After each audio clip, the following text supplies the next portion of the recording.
It's Lazy Girl, and I just wanted to talk about grocery shopping, meal planning. Meal planning is the key to successful adulting in 2019, guys. Grocery shopping used to drive me insane. I used to hate grocery shopping. Not only are there like a million things that you can buy, and I don't know what to get, my husband is the cook, but also it's like there's all these people in a crowded space trying to fight with you to get something that they want. So people would shove me, push past me, I wouldn't even know what I'm doing. But it's like not fun. Like, what is there to do here other than get it done quickly and over with? And we have to do it every single week, so it might as well be fun, right?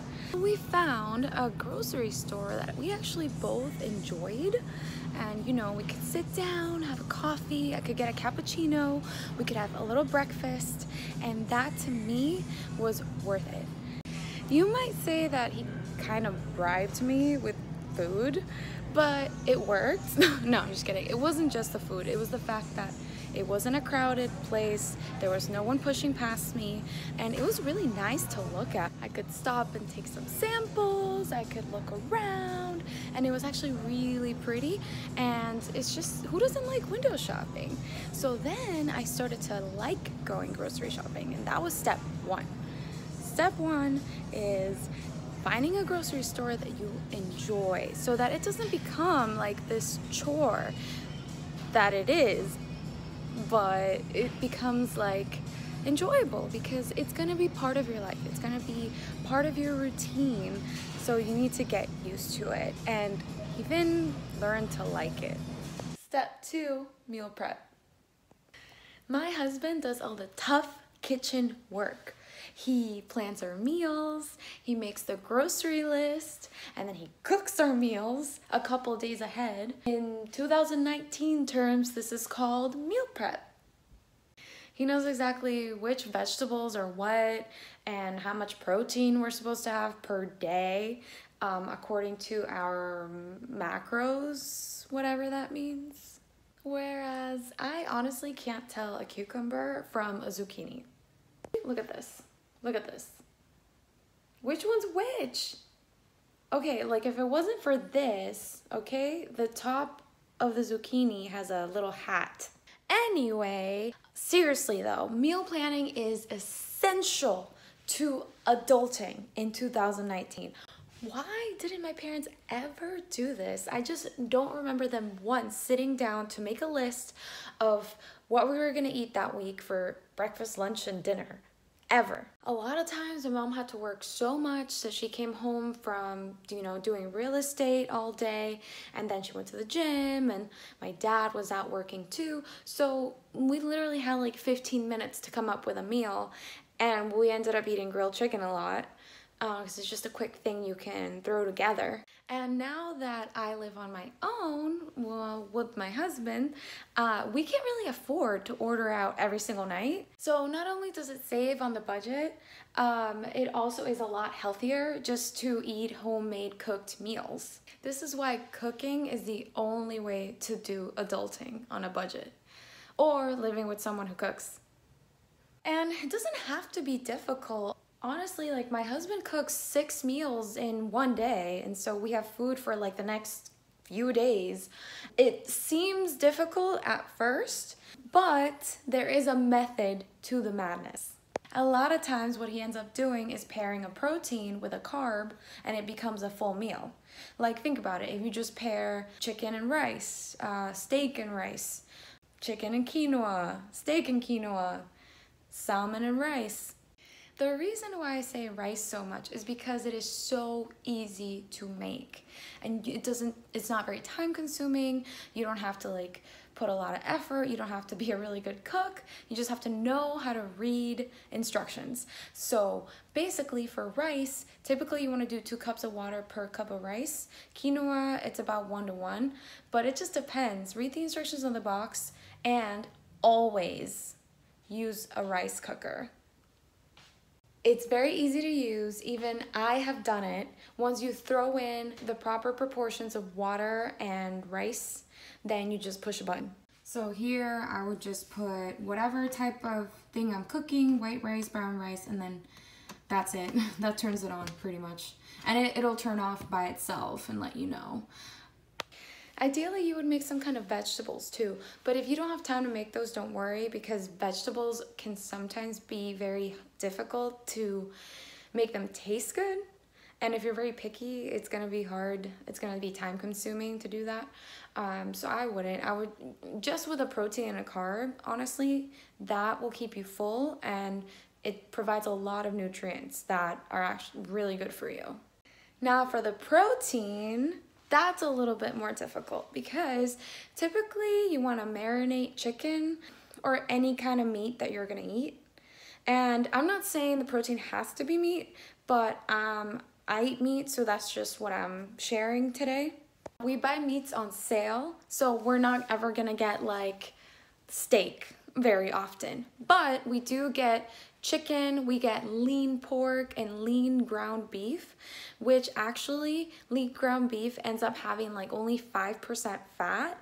So it really is not like eating a plate of hamburger helper or something.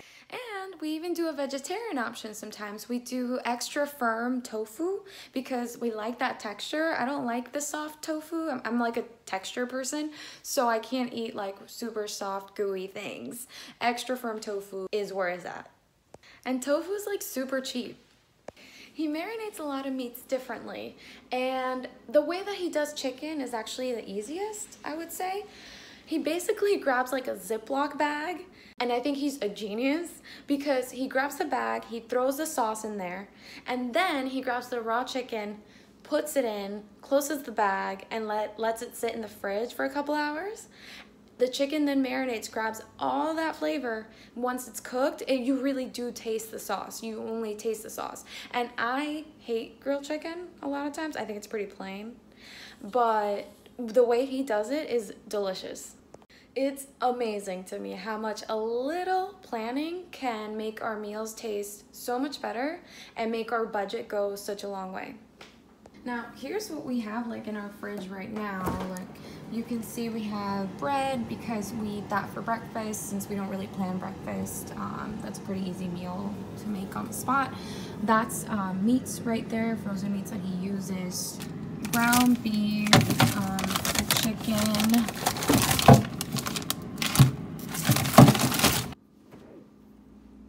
Rice, first thing you see. We also try to plan our snacks because snacks are important. If I didn't have snacks between meals, I would die. And this is where I come in. Snacks are where I shine. Since I can't cook, I pick the snacks. So basically, after years of trying different healthy snacks that supposedly would satisfy my cravings and didn't, I finally found the snacks that worked for me. And I mean healthy snacks. I tried broccoli, protein shakes, spaghetti squash at one point, got sick of it. Just none of that worked for me. I don't know why. Like I guess I crave like really salty, barbecue-y, or like almost potato chip flavors a lot. And those just weren't cutting it. It just tasted nothing like potato chips. The thing that replaced potato chips for me was, I'm not kidding, asparagus. If you're interested, I'm gonna show you how to make that right after this. Another snack when we're craving something more substantial, like you're hungry, you honestly need to eat, is trail mix. Trail mix is very cheap, a large bag. We get it at Costco here in Florida. I have to find out the exact price, but if you get the big bag that lasts like months, and it comes with raisins, nuts, almonds, sometimes like even M&Ms, which are not the healthiest, but I mean overall, if you have a sweet craving, I think go for trail mix.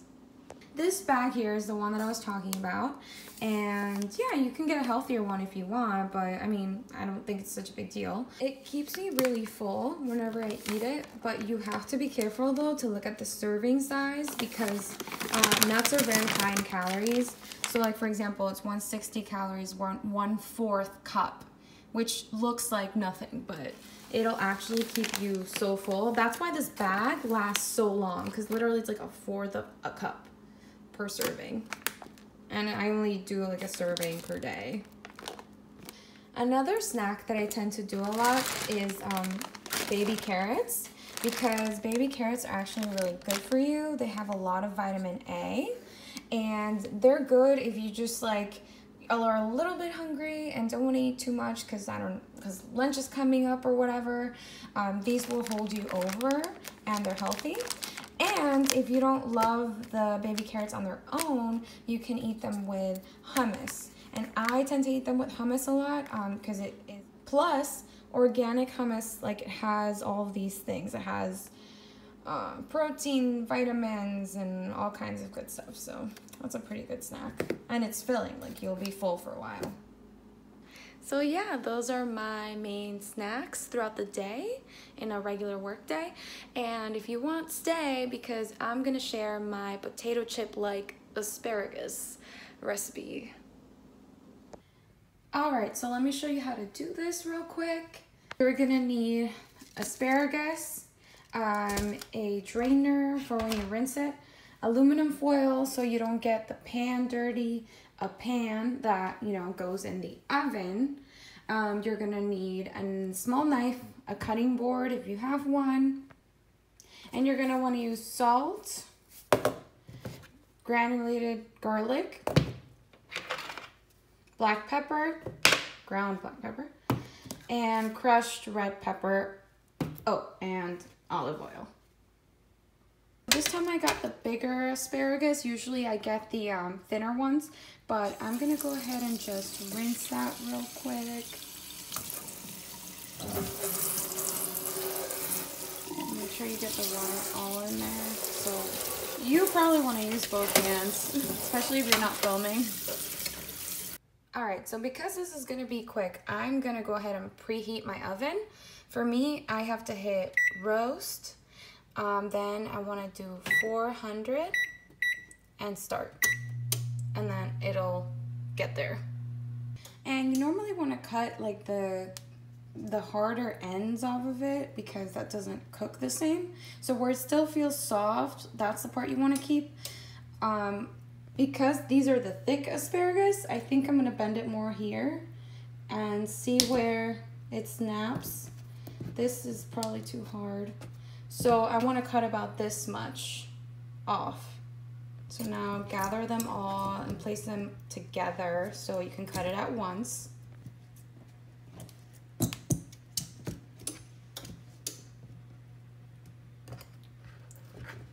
Obviously you would use both hands to cut it like this, but I can't right now, so I'm just gonna pause the video for a second.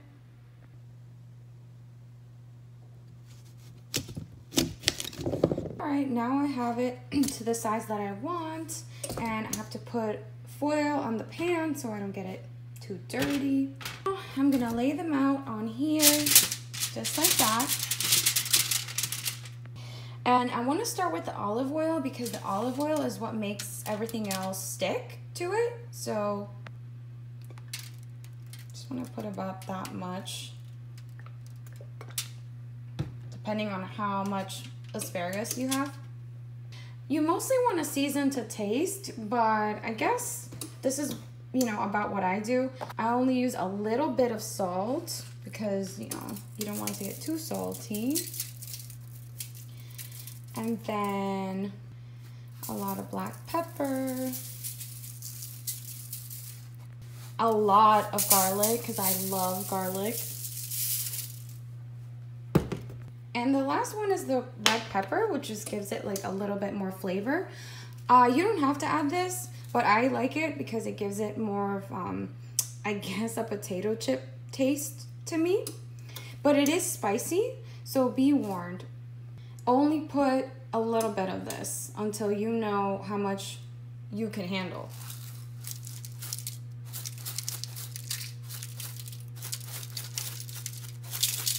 All right. That's good for me. Now you want to just mix it all up. Make sure that the oil helps to get on every part of the asparagus, including the tops, like the ends. And that's what's really going to grab all the flavor. My oven is still preheating. Okay, so it looks like it's, make sure they're all covered and everything.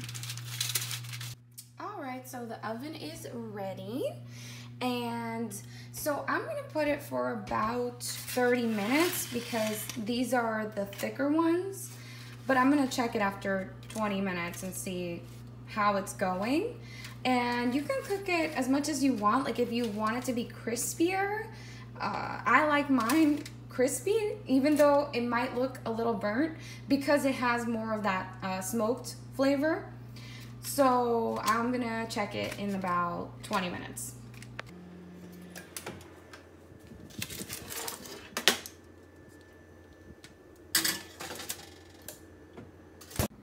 All right, so they should be ready.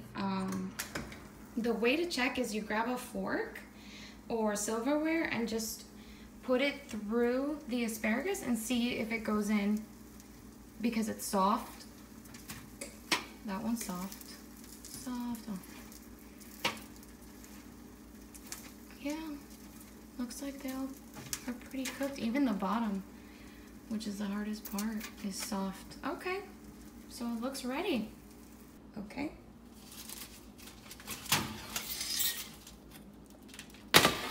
Ta-da! That smells amazing. And that's it. So hope you enjoyed that, and until next time.